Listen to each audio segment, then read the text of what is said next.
Bagyong Gardo patuloy na kumikilo sa loob ng ating Philippine Area of Responsibility o PAR. Alamin ang direksyon ng bagyo ngayong araw.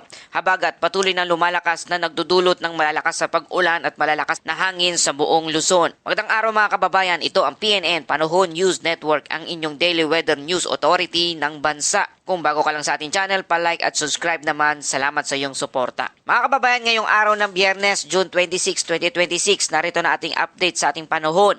Ang severe tropical storm Gardo na may international name na Higos ay nasa loob ng Philippine Area of Responsibility o PAR habang patuloy na kumikilos pa hilagang kanluran sa karagatan ng Philippine Sea. Samantalang dating bagyong Francisco na may international name na Mikhala ay tuluyan ng humina at bilang isang tropical storm na lumabas na sa ating Philippine Area of Responsibility. Bagamat malayo ang sentro ng dalawang bagyo sa kalupaan ng ating bansa, patuloy nilang pinalalakas ang southwest monsoon o hangin habagat na siyang nagdadala ng malawakang pag-ulan sa malaking bahagi. Mga kababayan, namataan ang sentro ng bagyong Gardos na may layong 1,280 kilometro hilagang-silangan ng extreme northern Luzon. Taglay nito ang maximum sustained wind na umaabot sa 95 kilometers per hour at may pagbugso na umaabot sa 115 kilometers per hour. Kumikilos ito pa north-northwestwards, pahilagang-hilagang kanluran sa bilis na 25 kilometers kada oras. Malawak ang lawak ng kanyang sirkulasyon dahil sa umaabot na ito sa 260 kilometro mula sa gitna ng storm force wind. Sa ngayon, wala pang nakataas na tropical cyclone wind signal sa anumang bahagi ng ating bansa. Batay sa kasalukuyang galaw ng bagyong Gardo at narito ang inasahang direksyon nito. Ngayong araw, gagalaw ang Gardo pahilaga-hilagang kanluran habang nananatili malayo sa kalupaan ng bansa. Unti-unti itong lalapit sa hilagang hangganan ng Philippine Area of Responsibility o PAR. Tuloy-tuloy itong kikilos sa direksyon ng East China Sea. Habang papalapit ito sa mas malamig na karagatan, inasahang magsisimula itong humina, posibleng maging isa na lamang itong tropical storm mamayang hapon o gabi.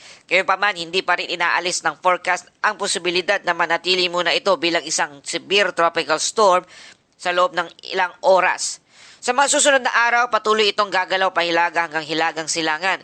Hindi inaasahang maglalandfall sa alimang bahagi ng ating bansa. Sa halip ay kikilos ito patungo sa karagatan sa silangan ng Taiwan at kalaunan ay patungo sa southern Japan. Mga kababayan, bagamat malayo ang sentro ng bagyong Gardo, patuloy itong hinihigop ang hangin habagat mula sa West Philippine Sea. Ito ang dahilan kung bakit nagpapatuloy ang pag-ulan sa malaking bahagi ng Luzon. Ito ang tinatawag nating indirect effect na isang tropical cyclone. Kahit hindi tumama ang bagyo sa bansa, kaya nitong palakasin ang southwest monsoon na siyang nagdadala ng makakapal na rain clouds. Ngayong araw, inaasahan ang 50 hanggang 100 mm na buhos ng ulan sa Zambales, Bataan, Occidental Mindoro. Bukas naman ay mananatili ang posibilidad ng parehong dami ng ulan sa Zambales at Bataan. Sa mga kabundukan, maaring mas mataas pa rito ang aktwal na dami ng ulan. Dahil sa basa ng lupa, sa mga nagdaang pag-ulan, mas mataas ang panganib ng pagbaha at pagguho ng lupa. Para sa ating weather forecast, occasional rain sa Zambales, Bataan, Occidental Mindoro, dulot ng southwest monsoon at cloudy skies with scattered rains naman sa Metro Manila, Ilocos Region, Cordillera Administrative Region, Calabarzon, Western Visayas, Central Luzon, Mimaropa. Asahan ang pag-ulan na maaring lumakas na anumang oras. Partly cloudy with cloudy skies sa nalalabing bahagi ng bansa na posible pa rin ang mga localized thunderstorm lalo na sa bandang hapon at gabi. Sa lagay naman ng karagatan, magiging maalon ang karagatan sa Batanes hanggang 3 metro ang taas ng alon at na hindi pinapayuhan ang malilit na bangka na pumalaot. Moderate seas naman ang mararanasan sa Babuyan Island, Ilocos Norte, Ilocos Sur, La Union, Pangasinan, Zambales, Lubang Island, Calayan Island, Bataan at Batangas. Mga kababayan, sa kabuuan, hindi direktang tatama ang bagyong Gardo sa ating bansa. Ngunit patuloy itong pinalalakas ang hanging habagat. Ito ang dahilan kung bakit nagpapatuloy ang maulan na panahon sa kanlurang bahagi ng Luzon. Habang papalayo ang bagyong Gardo sa ating bansa, inaasahan ding unti-unting hihina ang impluensya nito. Gayunpaman, maaring manatiling aktibo ang southwest monsoon sa mga susunod pang araw kaya hindi pa rin nawawala ang posibilidad ng mga pag-ulan.